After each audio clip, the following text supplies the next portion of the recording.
Hello, and welcome to another exciting episode of Burning Buddha Life in the Stream. This will be interesting as I'm trying to juggle some audio equipment to improve sound. So we're going to start a little bit more serious today, then we're going to lighten things up, and then we're going to wrap things up. My name is Patrick. I am facing north. Camera is facing south, and we are recording this in Aurora, Missouri. So this episode is Why Burning Buddha Life in the Stream. And while it may sound a little bit disrespectful, I think that you'll find that it's pretty appropriate for what we're trying to get across here. So I hope there's not an echo effect. Maybe that's just the headphones. The headphones are mandatory, as it turns out.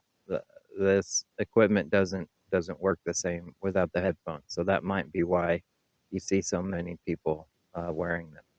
All right, so if you do an internet search on Burning Buddha, this image comes up of a monk on fire. And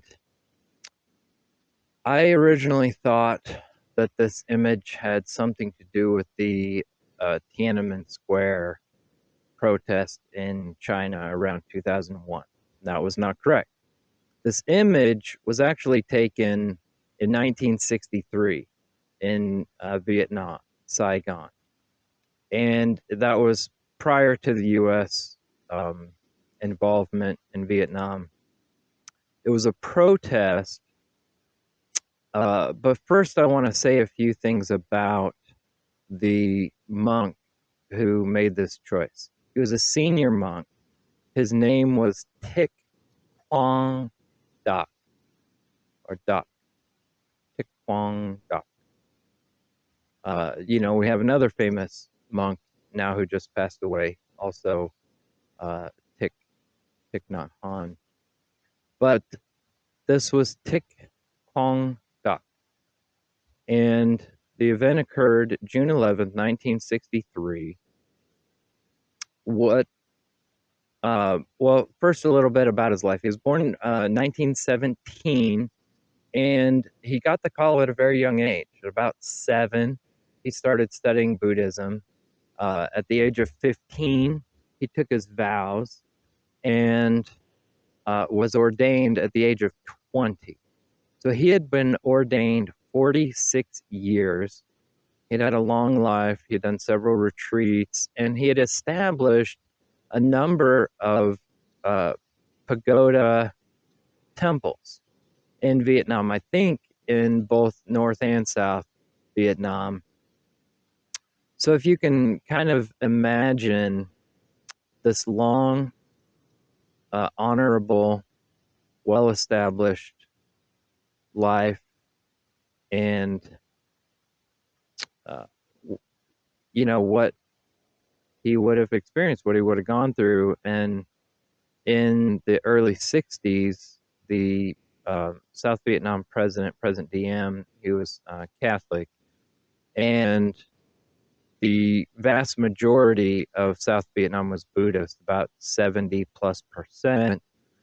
And Diem was very aggressively trying to convert the Buddhists to Catholic. And there were a number of things that I don't have time to go into all the details, but there were demolitions of some of these pagoda temples. So if you can imagine spending your life and your career building these things up only to see some of them get destroyed. And they're ultimately on Vesak, which is a very important holiday in Buddhism, there was a banning of the flying of Buddhist flags. So there were protests as a result of this, and 9 people were shot and killed by the South Vietnam military. And at the time, South Vietnam was in alignment with the U.S. So this, as protests increased, this was kind of the peak event of those protests. And he was one of the most senior monks at the time. So it was an intentional and well-organized group protest act, involved about 300 monks and nuns, and they seemed to have some pre-printed flyers or something.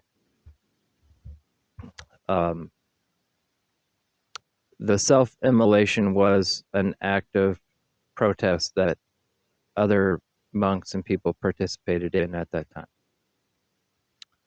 All right, so that's the image that you'll see.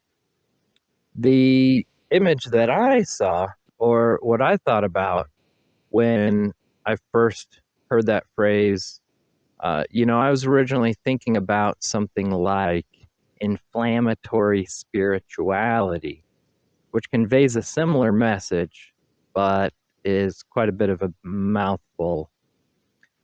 And then so the image that first came to my mind was a story. And like some of these stories that I read at some point in time, I don't know the context where it took place. I'm not even sure where I read it. But it's the story of like a master and a student, and they're in a small hut and they're freezing and they've burned all their firewood. And the student says to the master, we're out of firewood. We've burned the furniture. We don't have anything left to burn. And the master said, see that Buddha statue? It's a wooden statue. Put it in the fire. And the student was like, Master, we can't burn the Buddha. And he said, well, right now we're freezing and that's wood. So it's firewood. And, it's an interesting religion because Buddha, as the awakened one, and Buddhism is like the study of awakening.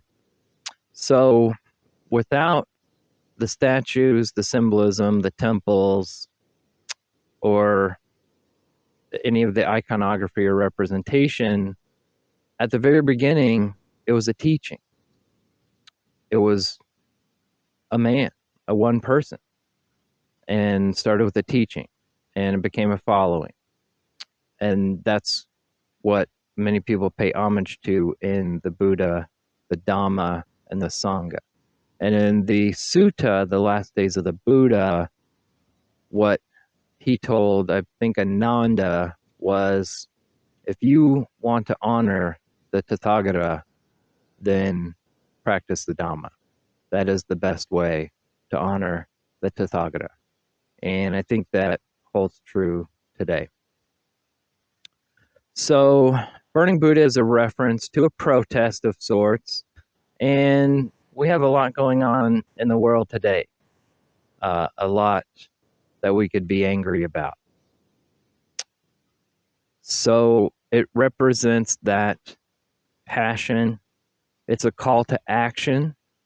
It's a call to develop a sense of urgency on the path. And in a third way, it represents a plea for passion, for the passion on the path of self-awareness. The anger is present. It's present until a person is fully awakened on the fourfold path. But it's not necessarily a productive element. It needs to be surrendered. It needs to be abandoned and let go of in order to awaken. And one of my favorite quotes is from Lama Surya Das. he said if people really knew what awakening is, they would work on it like their hair was on fire. And so what we're going to do here is work on it like our Buddha's on fire. All right. So I wanted to choose a channel name that was intentionally a little stirring, because this is a stirring time. And in an effort to stick closely to my notes, I need to turn a page here.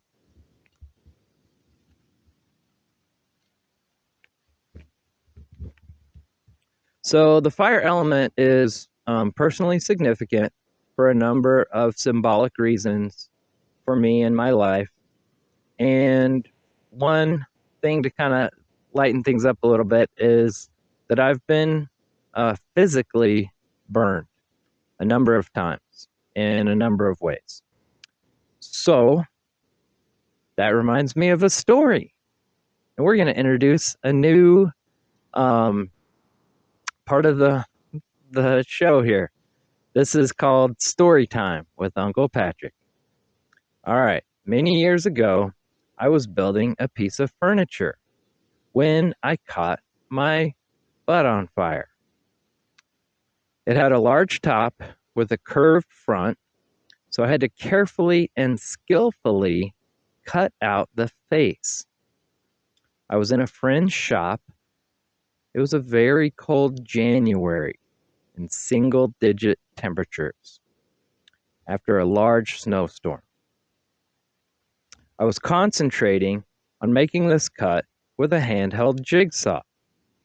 The cut was nearly finished, and I was standing with my back to a propane tank-mounted heater. I could feel the heat on the back of my leg, but the cut was almost finished. The closer I got to finishing the cut, the more I could feel the heat on my leg. Almost finished. So much heat. When it became painful, I looked back under my arm and I saw flames coming up the back of my jacket. Flames! I panicked, dropped the saw, scrambled onto the floor of the shop, rolling on flat concrete, frantically swatting at the flames. My bare hands, the smooth, hard floor, weren't putting out the fire. I looked up at my friend, Ryan. "Get outside," he yelled, pointing to the door. I jumped up and I ran for the shop door. When I opened the door, the first thing I saw was a large snowbank. In true cartoon style, I turned and dropped straight into the snowbank. Straight into the snow pile. Steam rose into the air. I was feeling the pain of the burn again, but this time it was mixed with the cooling relief of the freezing snow. I could have stayed in that snowbank for an hour. I sat there long enough that Ryan closed the shop door to keep more of the heat from escaping. The tank-mounted heater had burned a large hole in my jeans, a grapefruit-sized hole in my long underwear, and had badly burned the back of my thigh. But the entertainment center that I was building ultimately turned out quite nicely.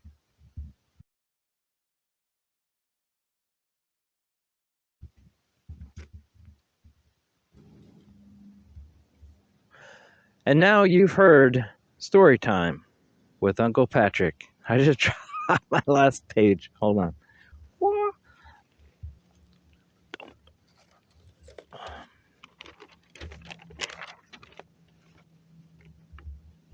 All right, so in conclusion, we're going to try and keep this one short. In conclusion, Burning Buddha, Life in the Stream, has intentional symbolism, has accountability to the Dhamma, and that's to help keep me on track. And Life in the Stream refers to the rather low resistance and flowy lifestyle of a streamer. I'm not going to kid you. It's not a life free of troubles and problems. There's still and I'll get more into this in the future, but basically, as it's defined in the Dhamma, the awakening eradicates the fetter of doubt in the Dhamma, doubt in a personal self, and the belief in rites and rituals. So while a lot of things are significantly reduced, and we'll talk more about that in the future, a lot of the psychological fear is gone, insecurity, nervousness, anxiety, strongly reduced, craving for things, addictions, significantly reduced. There's still ignorance, anger, emotions. They respond a little differently, and we can get into that also in the future. So the next couple episodes, what I have intention for right now is, one, I want to talk about, so from the first video, one of the things I mentioned was there was an awakening during a non-duality immersive, and then there was an awakening on a Buddhist metta or loving kindness retreat. So I'm going to talk about and kind of compare and contrast the non-dual awakening and the Buddhist teachings awakening, and talk about, I guess, maybe some of the strengths and weaknesses of the knowledges or insights that might accompany each one. And then in another future episode, I have in mind to talk about how one might go from Christianity to atheism to Taoism to Buddhism. So talk about your fourfold paths. Okay, I want to thank you very much for joining me again for another exciting episode of BB Lit's Burning Buddha, Life in the Stream. Greatly appreciate your time and attention. You're invited to like and subscribe. Email at bblitsofficial@gmail.com. That's bblitsofficial@gmail.com with questions. And always remember, have a nice day, and I wish you many blessings. Thank you very much.